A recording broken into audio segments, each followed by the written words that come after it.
E a gente hoje vê esse burburinho da inteligência artificial, né? E você mesmo já está sabendo, né, que a inteligência artificial está há muito tempo aqui com a gente, né? Sim. E a gente já está num estágio de evolução, né? Então, a gente precisa entender como é que é esse processo, porque o corretor ele tem que abraçar essa inteligência e colocá-la do teu lado lá para caminhar, né? O resultado dele hoje vai ser todo praticamente sendo feito pela uma inteligência artificial. Tudo que vai gerenciar a vida dele vai ser por uma inteligência artificial. E ele precisa entender como é que isso funciona. Pois é, nós estávamos até comentando que muitas pessoas acham que isso nasceu ontem, né?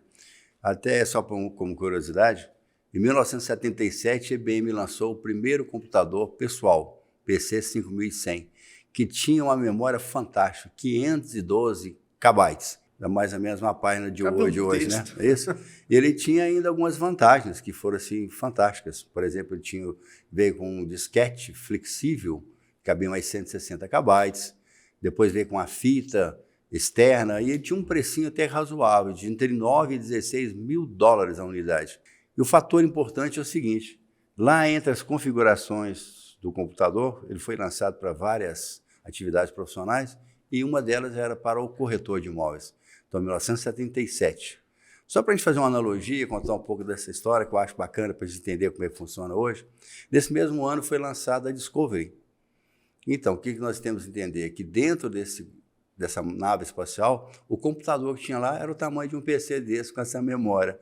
Só que ele está hoje viajando já há 26 anos, eu acho que por aí, já está fora do nosso sistema solar com equipamento tão pequeno. E olha que inteligência que ele tinha aí já para exportar para toda essa distância. Então, nós temos aí um estudo longo do caminhamento, do progresso da linha de informática até chegar onde os computadores entraram para a sua própria aprendizagem, o machine learning, não é isso? Exatamente. Então, agora os computadores começaram a pensar e isso modificou toda a estrutura do mundo de hoje. Na realidade, assim, eu entendo que isso já ocorre já há um certo tempo, né? Eu já tenho mais de 5 anos que eu, independente, por exemplo, de conversar contigo ou com algum membro do próprio CRES, eu já sempre falava já que, ó, o CRES tem que estar atento aí para a inteligência artificial, tem que entrar nesse meio, né, e tal. É extremamente importante, né? Como você já falou, a gente tem anos que a inteligência artificial já está aqui no nosso meio, né? Então, assim, ela estava lá como um bebezinho, né? E de repente hoje ela está como um adolescente, né? E caminhando aí a passos largos aí para se tornar um adulto e depois uma inteligência mais madura. Nós que já temos eu já tenho uma certa idadezinha, né? Mas vamos pensar alguma coisa também. Eu tenho inveja dos cabelos brancos, tá? Boa essa. Só para efeito de clarear mais algumas informações. Em 1968,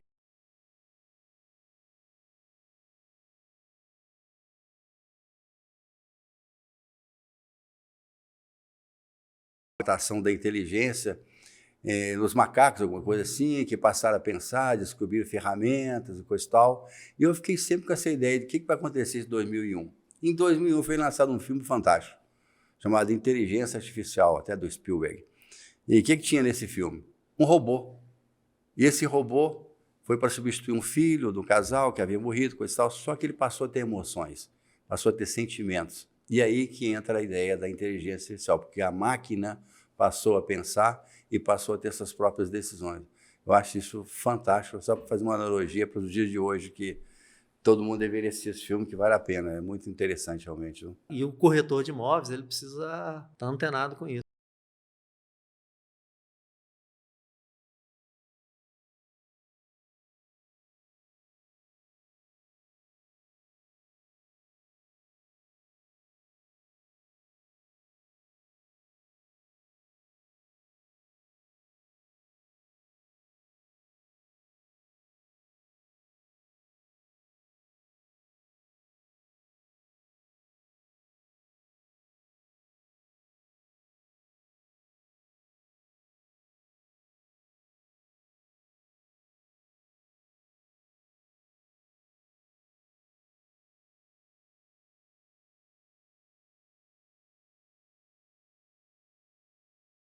Uma turma, bater um papo, como é que faz, como é que não faz, né? O que é realmente essa inteligência artificial, né? O que ela vai agregar para mim, que sou um corretor de imóveis, né? Então, é esse o caminho mesmo. O mercado, a gente tem debatido muito que nós temos um ecossistema de construção. Não é apenas a parte de engenharia, de arquitetura, da intermediação, mas o corretor hoje ele tem que ser moderno, ele tem que ser ágil, ele tem que conhecer essas ferramentas. Não depender delas, mas saber utilizá-las, sem perder a sua capacidade de criatividade. Nós comentamos outra vez também que o fator humano nas relações de intermediação imobiliária é mais importante do que a tecnicidade que se apresenta toda hora. Outra coisa, nós temos debatido aqui em todas as nossas entrevistas sobre como melhorar a capacidade profissional do corretor.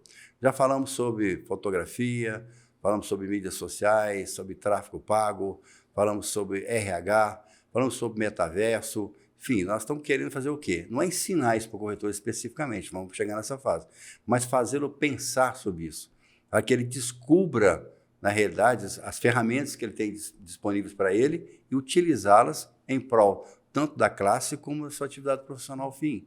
Isso é que a gente está tentando trazer a esse tema. Procurar fazer parceria com quem sabe.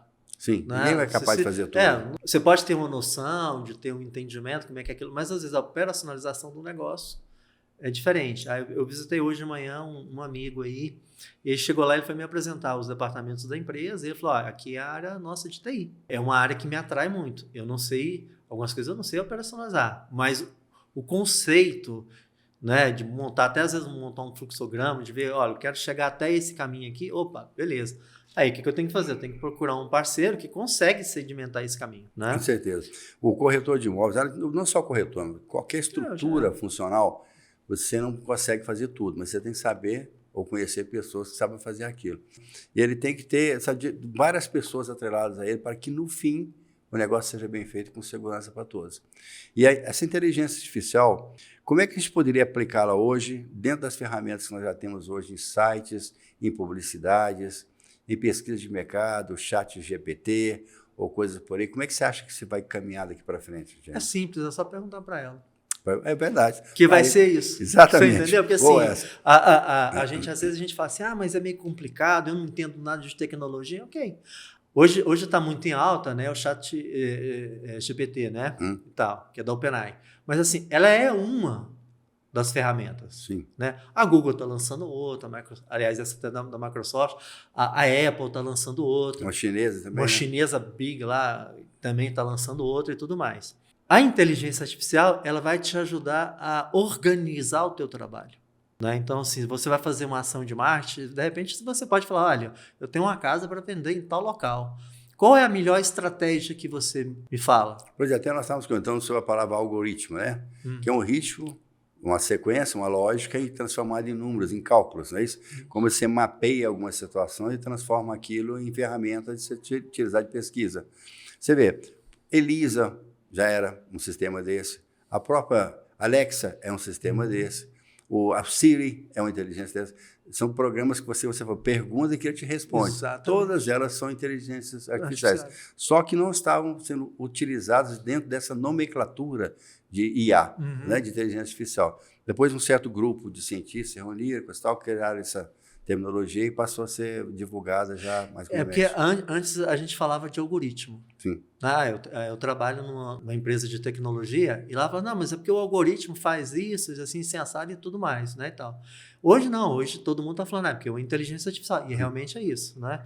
O algoritmo, ele vai criar ali uma relação daquilo que você pergunta. Qual que é a diferença ainda? É o humano. Ele não tem o calor humano. Ele não consegue entender. Uma venda, ela não é só uma coisa fria, uma escrita ali. A maneira que a gente coloca uma palavra, ela é diferente. A inteligência artificial, ela vai evoluir, né? Mas ela nunca vai conseguir chegar a ter esse entendimento. Por mais que a gente assista alguns filmes, né, que hoje às vezes colocam isso, que está muito humanizado, sim, mas na realidade não é. A evolução pode chegar num momento que você realmente passa a falar assim, poxa, mas aquela máquina lá é um humano. Quer dizer, esse risco da pessoa perder a capacidade profissional dela em concorrência com a inteligência artificial, ela existe. Mas não é assim tão desastrosa como se imagina, porque cada um vai ter seu espaço, a sua capacidade diferenciada ali.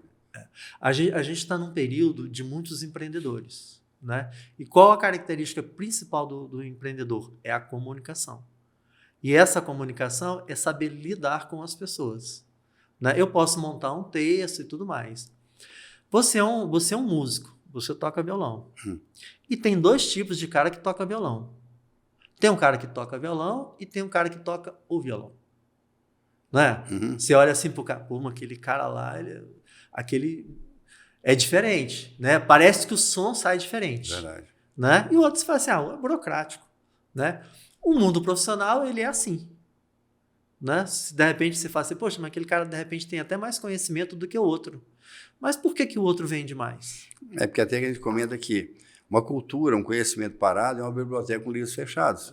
Ela tem o seu valor ali, mas se você não abrir os utilizados, não vai servir para nada, vai ficar guardado ali.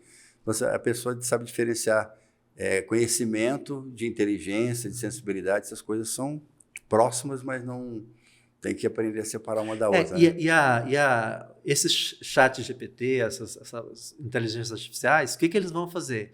Eles vão ter N informações sobre paradas ali. Né, e tal.